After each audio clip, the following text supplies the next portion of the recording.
Hi, everyone. It is Ayana, your transformation health coach. Hello and happy Sunday. Uh-oh. Looks like there's a lot of light coming in from the backyard. I'm going to go ahead and close that. Hello, everyone. It's Ayana, your transformation health coach. I just need one more second. Hi, everyone. I'm here. I'm just closing my curtain because it looks like there was a lot of light coming in and messing up my video on Facebook. Okay, Instagram looks fine. Hello, everyone. Ooh, see, my lighting people getting it together. There you go. So happy Sunday to you all, and I hope you're all doing well. I actually took a week off last week because, there was just so much going on in life. And also, too, our kids are getting ready to start school. And my husband and I, we've started, my husband started teaching and I've started teaching and, had all types of health coaching things going on with my business. Really, really great stuff happening, but so busy. So busy. And it was a little crazy. And so I'm glad to be back and to be live with you guys again. Happy Sunday again. And I hope you're looking forward to a great week. You deserve it. You deserve all the greatness in the world. And today, I actually wanted to talk about a subject that has been kind of on my mind for a little while, and that is to talk about everything that's going on in this country right now. Now, if you don't know more about me, I'm a health coach. I'm a transformation health coach, and what I do is I help people who are feeling stuck with their healthy habits or weight loss, and I help them transform their relationship to food, their relationship to exercise, their relationship to their bodies, but most importantly, your relationship to yourself and how you view yourself, because that is critical to hitting your health goals and your weight loss goals. Okay. That is the one thing that made the difference between me up and down and all over the place in my weight and finally losing 50 pounds. And I'm really excited that I'm also helping clients, find weight loss and find a healthier lifestyle in the same way. But, when you work on that relationship with yourself, there's a lot of healing that goes into that. And when you work on healing yourself, guess what? Not only do your health goals get accomplished, but so many other areas of life get accomplished too. And that's what I found for me too. And so that's why, I'm on here and I don't always talk about health specific things because I care deeply about our mindsets and how we're viewing everything. And I think with everything going on in the world, I was just very, I'm sure I'm not the only person who was kind of hit hard by the last few days or by the last, I don't even know, couple of weeks between, Jacob Blake and him getting shot. There was another man shot in Louisiana, I believe, as well by police officers. And I think, don't quote me. I've only been able to absorb a certain amount of news per day. Then I kind of have to let it go for my own headspace. But the other thing, with the protests in reaction to everything going on, having a young man coming and shooting people was just a lot. It was a lot for my soul. And I feel like, every now and then I have to do a video kind of talking about what's going on in the world on a deeper level, because if we don't heal these things, it makes it very hard to stay motivated to live the lives we want to live. And if we want to make change in this world, for me, I care about, being happy and thriving, giving other people permission to thrive as well, and also helping my community. But guess what? All three of those things depend on me being okay. So I like to put out these videos from time to time where we can, just keep it real about what's going on. And so my thoughts today are also, oh, and I forgot, Chadwick Boseman, then, right? Black Panther, who he also did other really powerful roles, Thurgood Marshall um, and Jackie Robinson. And I just, finding out that he passed away at age 43 from colon cancer was really hard. It was hard on my spirit. I'm not going to lie. And one of the things that I was just kind of inspired to talk about today was really just kind of, when somebody dies, and sadly I've had like a couple of losses during this time of people who matter to me, I like to give myself, time to be sad. And then I also want to give myself an opportunity to learn from it. And what I think was really powerful is, in this time, I was thinking about the movie Black Panther because, obviously when it came out, it was such and still is such a cultural phenomenon and such a huge historic film for a variety of reasons. But, the lessons on what it is telling us about right now are really, really huge and powerful. And I wanted to explore some of them with you in honor of Chadwick. Um, and hopefully I will, do him justice a little bit in this video and hopefully give you guys a little bit of peace as well. Now, I wanted to explore kind of some of the lessons that I learned from Black Panther, or that, well, not learned, but things that I saw that came across there that I thought were really, really powerful and that speak to what's going on in this time. And so, especially for people who might not be understanding, if you're not Black, if you haven't lived the Black experience and you're just kind of wondering, like, what is it? Now, I'm not a spokesperson for all Black people. Let's just get that clear. But, you know, there is a lot that I feel like there's a lack of listening going on right now. There's a lack of kind of hearing. And sometimes when we have these conversations around race, in the US, we get scared, right? White people get scared about being called a racist devil, and Black people get scared of like not being heard or listened to or valued or anything going further. And so just I would like to use this as an opportunity for, for some kind of conversation and healing. And so just, things that I found really powerful in Black Panther that I think are pertinent for this time is about, number one, I mean, such an amazing thing that film did was really put on display Black beauty and amazingness, right? It was just so powerfully Black and African and just diasporic, and talking about, Black people being spread out, and what does that mean as far as how we relate to each other, how we support each other. It was just beautiful, showcasing beautiful culture. Um, there was a self-love and there was a pride in ancestry. There was also, also though, on the flip side of all that beauty, there was a common thread that went through this about Black people feeling devalued and overlooked. The Wakandan citizens, even though they had all of this technology and amazingness, the world didn't see them that way. And they didn't get treated that way. And then, so same thing with Killmonger, that was part of his frustration and his anger and struggle. And the other thing, so in speaking of Killmonger, the other thing I wanted to bring up, because this is the time that we're in when this is coming up a lot.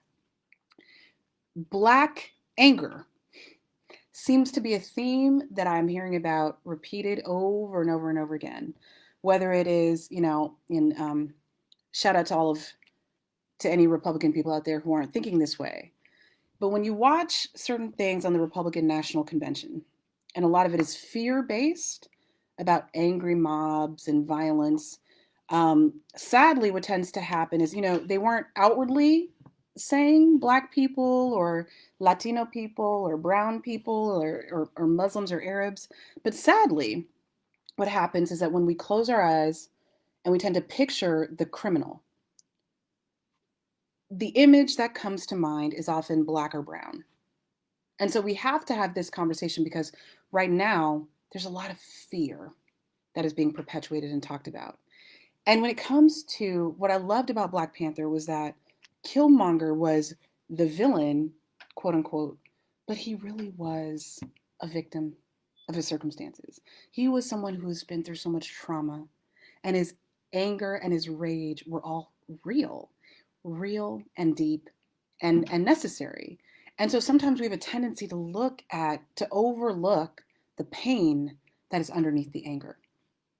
And the reason why I wanted to talk about this is because, what I've also, the reason why I was, why this is really hitting my heart right now is because, I saw that there was a poll. Maybe I watched too much news. Maybe that's also the problem. Or listened to the news too much. But there were some polls that were done recently where I forgot the verbiage that they used. And unfortunately, I can't remember which poll, but it found that people are less sympathetic, like people are less empathetic, or don't want to talk about race as much anymore as they did after George Floyd passed away. People don't want to talk about it as much anymore. And they feel less sympathetic of movements like Black Lives Matter and protests that are going on right now. And what tends to happen is, once it starts getting into the narrative about like looting and rioting, and by the way, that's a small minority of people doing that. But once it starts getting into that narrative and lost there, people start to lose that sympathy and that empathy. And it's very, very important that we don't do that. It is critical that we remember what all this is for. Okay, it's critical that we remember that just like with Killmonger in Black Panther, that there is a person, there are people underneath this, people who are hurt, people who are expressing pain, people who've been feeling pain for the weight of pain, not just in my own lifetime. I feel pain as a Black woman. I feel a pain that comes from my ancestors. I feel a pain that comes from that's been passed down from generation to generation.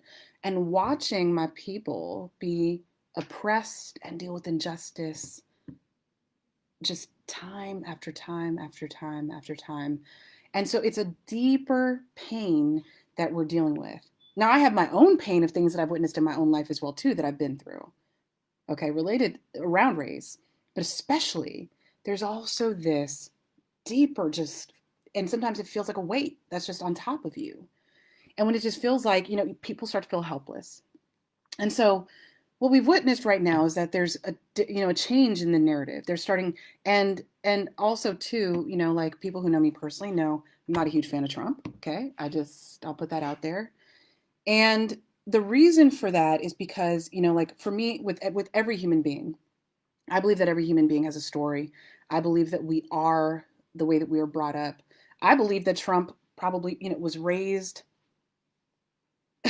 with a whole lot of in a lot of different ways that raised him to be a person who may not be so empathetic and may struggle and have some issues, okay, quite frankly, and then he's kind of taking them out on other people, on the rest of us.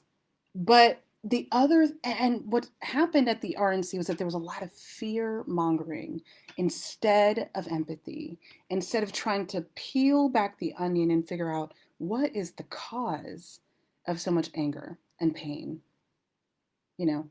Like just with me, because I'm a coach, I don't know if it's because I just love people. Even with people who I disagree with, I tend to look at them and be like, huh, I wonder what inspired them to know that. And the underlying issues that I feel like are going on right now that are causing this is that we kind of have like a cognitive dissonance when it comes to race and different issues. And, one of the things when we think about cognitive dissonance is a psychological term. Please let me know if I'm like misquoting this or if I'm getting this wrong, but it's about having inconsistent attitudes or thoughts related to certain behavior. So we saw that displayed, this week at the protests. When the police officers saw this young man, white boy, a white 17-year-old kid who had the giant assault rifle and weapon walking around and just not saying anything, or walking around with a group of other people who also had that, they did not perceive them as a threat. And in fact, they thanked them for being out there and gave them water.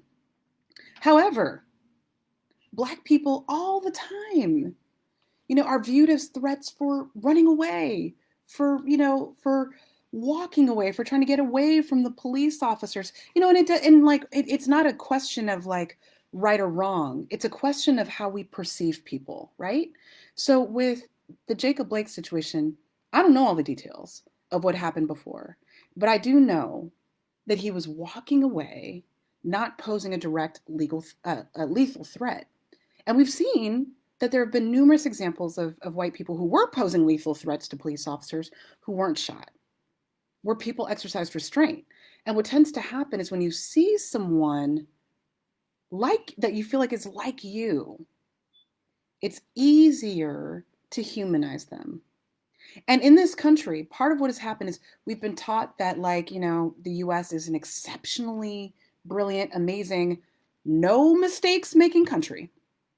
Okay, which is just ridiculous because that doesn't exist anywhere. Like, it's funny when I was when I was like learning more about the history of this country, and I went through like a really angry phase, and I remember thinking to myself, I'm like, man, I really want to create a perfect community, perfect union, and I was like, and then I finally had a reality check from my dad, who was like, where does perfection exist? I was like, okay, all right, touche. So perfection doesn't exist anywhere, but for some reason, there's this narrative of exceptionalism where we're just exceptional, we're beyond reproach, and therefore it shuts all conversations about pain, mistakes, oppression, and injustice down. So, whereas I think we could have been way further along in this race issue had we just handled this with a little bit more honesty, to be quite honest with you, and just really facing what it is that is getting in the way and facing some of the issues with honesty and just saying, okay, now what do we do about it, right? And so, because of that, James Baldwin actually said it best, but I love James Baldwin. James Baldwin said, okay, this is not like the direct quote. Let me see if I can pull up the direct quote here. Okay. So James Baldwin, who said, I have to look at the quote so I make sure I don't misquote it.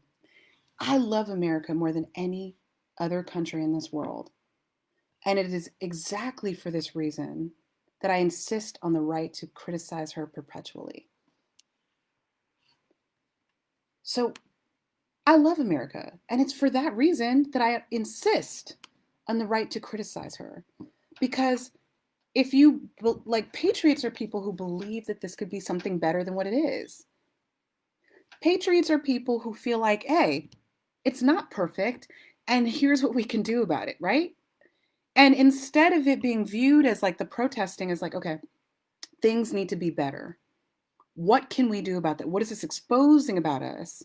Instead, sometimes this idea that the US is an exceptionally perfect place stops us in our tracks. The other issue too is just, dehumanization. And sadly, the narrative for Black people in this country and other brown folks in this country has been one of, criminalizing us. Has been one of like, we just commit more crimes than everyone else. First of all, so just statistically, the majority of people who are locked up are locked up, I believe, for like drug offenses. And drug use is actually something that, if you look at all the studies about it, it's commonly spread or evenly spread amongst all the races. Okay. But for whatever reason, police officers tend to spend most of their time patrolling inner city neighborhoods and neighborhoods where in low income areas. Okay. Instead of college campuses and other places where we know that drug use is rampant. And in one case, where it's like where the drug use on college campuses that happens, where it's like mostly maybe middle class to upper class, in a lot of cases, not, Black and Latino students are as much as white. What we know is that the drug use on campuses is kind of viewed as like kids will be kids. Okay. And even some of these politicians who like, are really harsh, are taking harsh stands on drug use right now and are using that to justify a lot of over policing in inner city neighborhoods are they also admitted to using drugs themselves when they were younger. So it's just a whole it's again about the racializing of like who is a criminal versus who isn't, right? Also too, now it doesn't mean that like there's no issues. In we dealing with crime also, we have to remember that crime follows poverty. Okay, that when we have situations where there is criminal activity happening, crime and poverty are linked. Okay, it doesn't matter what time of history you look at, there's a deep correlation between the two. So it's not that Black people are criminals, it's that where there is poverty, there are higher crime rates. And that's something that we need to work on, right? We need to lower poverty, right? Instead of over policing and criminalizing certain people. And so a lot of us, like I feel dehumanized a lot. It's when we're not having these conversations about a lot of these different things that I'm talking about today, it takes the conversation from a place of humanity to one of like dehumanizing it. Viewing certain people as the mythical other, the horde of people who want to just come attack and mess things up and screw things around instead of people who are hurt and in pain who are desperate for change. Now, the other thing I just want to say too is that I mentioned this other idea of like Black anger has often been deemed scary for a lot of people, and a lot of people feel threatened when they see it instead of humanizing it again. And I think it can make a lot of police officers' responses, feeling more threatened than they actually are. It's not uncommon for a lot of people to discover that that person had no weapon or that there was nothing going on, that they were just, and this idea of walking away and getting shot, We have to rethink that. We have to rethink that. So I'm just looking at my notes real quick. The other thing I just want to say too is that when it comes to the black anger, is what to black anger right now in this moment, black pain in this moment, people's pain. A lot of people also say too, well, why are a lot of people feeling this need to riot? And again, I don't condone, like, it's that's not my cup of tea. My cup of tea is not to riot. And every protest I've ever been at where that started to happen, I would leave. But I understand it. And what I'm saying is that, what a lot of people say was like, why can't they just go through peaceful channels to get what they want? Well, what we don't see a lot of, and the news, the news that we watch doesn't really report all of this, but there's a lot of these actions where people are trying peaceful means for a long time. What we don't see behind this is that there's been decades of community groups and activist groups that have been fighting for criminal justice reform that, when Trump takes all the credit for that, but that's a long tangent I can go on. But it's just, people have been working for decades trying to go through peaceful means. And what ends up happening at a certain point is that eventually people just start to explode. They're like, I've tried this, I've tried that, we've tried the courts, we've tried this and that. We're not seeing the change we need to see. And they start to get frustrated. The other thing too is, I already spoke about that. Let me talk about some solutions now. I appreciate you all letting me talk about this. Is my therapy as well, having this conversation with you all. But there are things that we can do, right? Like, it's not just, this doesn't have to be a hopeless thing. Number one is, getting involved or supporting, organizations and groups and politicians and people who you think will support, who are ready, who are willing to listen, even if they don't fully understand the experience, being willing to listen.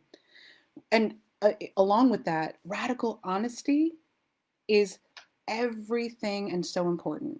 I'll say this to you. As a human being, I've been learning so much about the power of honesty in my own life. It's incredible. In my relationship with my husband, sadly, I make a lot of mistakes. Okay. I don't always like to admit it, but I make a lot of mistakes. I feel better as a human when I'm able to just say to him, hey, you were right. I was wrong. I made a mistake. How can we move forward together? Right? It lessens the drama. It lessens the pain. It lessens the hurt, like how long and drawn out the whole process is. So if we just focus on, those same principles that we apply in our personal lives of radical honesty with ourselves and radical honesty with the people that we love, radical honesty in this country about how we've oppressed, women, people of color, people who are LGBTQIA, just all of the different ways that we've oppressed people in this country. We say, okay, haven't always been perfect. I'm willing to listen. Then so many powerful things could happen and we can move forward from that. And if we can't necessarily control the narrative for this whole country, at least we can do that in our own lives. We can also do that by radical listening. That's the second thing. It's by radically listening to each other. Again, I have a marriage example, right? When I stop, my husband, hey, you said you were going to do the dishes didn't get done. And my first instinct is to get defensive. Okay, so I understand getting defensive when these issues come up, because that is my first instinct too when I'm wrong, is to be like, wait a minute, but But I've since learned that, like, hold on. Okay. My husband, when he says you didn't do the dishes and he said you were going to, he's not indicting me as a human being. He's not saying you are a horrible human being. He just wants me to listen to his perspective. He just wants to be heard. And then we work and do something about it going forward. He just wants to know that I'm really there with him. And that is all that I'm asking for, is for people to radically listen and listen to each other. Because if a big group of people from any ethnic group or, from a certain community are telling you that something brings pain, it's logical to listen. Okay? And instead of, I just like to think about like, Germany and their response to the Holocaust and all of that. When that happened, one of the things that they did, and again, no country is perfect, but one of the things that they did was radical honesty about what got them there and radically listening to the communities that have been oppressed. And if we take, and they're better for it. They don't try to hide it. Their monuments reflect all the work that they've done. Their monuments reflect, like show where Jews and other people were targeted and harmed, and it's like a warning sign instead of like having Confederate folks up there, right? It's an ode to it's an understanding of the history and what happened, not running away from it. And so asking ourselves, also too when it comes to the police, why is it? I think also too we can also get some inspiration from other countries. I think the US is a little gun happy, to be honest with you. And officers are people. Every person has strengths and flaws. Every person is subject to the programming that we see, that like when we're watching TV, to not really knowing their neighbors that well and kind of filling in the blanks on what they're into and what they're all about. And so we need to ask ourselves, why is it that our police response has to be shooting people to begin with? Why is that the first go-to? Okay? Other countries that have similar populations and have lots of big cities in them seem to do it just fine without killing as many people as we do. There's got to be some other way, okay? Another solution, I would say, this one's a little painful for me because I like these shows. I'm going to admit, I like some of these shows. Cop shows are a little out of control, okay? I say this as somebody I've always watched Law and Order. I watch it with a grain of salt because I know, I know that it tends to glorify one side of things. In the US, we have a lot of like shows that revere cops. And I think that I think that the job of policing is hard. I think it's a hard job. I don't want it. I don't want that job personally. But when you have cop shows that are perpetually showing cops as like the hero, framing them as the hero, and even when they mess up or cross the line, it's like, well, they had to do it to keep us all safe from the evil people. That's a framing that I think helps to frame how we look at all of this. It helps us to look at policing and shooting someone in the back who is running away or who is walking away from you as a necessary thing to do to stop and stem the flow of evil. That's problematic when we start seeing other human beings as just evil and dismissing them. And it makes it way easier, and this is where a lot of people, were able to support the young man who went to that protest and killed two people. And with that assault rifle, it's because they viewed him, even though he wasn't even a cop and he was underage, he was deputized by police, white man with an assault rifle, as stemming against the flow of evil. And that's problematic. So even though I love some cop shows, I love Bad Boys, like but we have to reflect on the narrative that is forever being put into these things without showing the other side of them.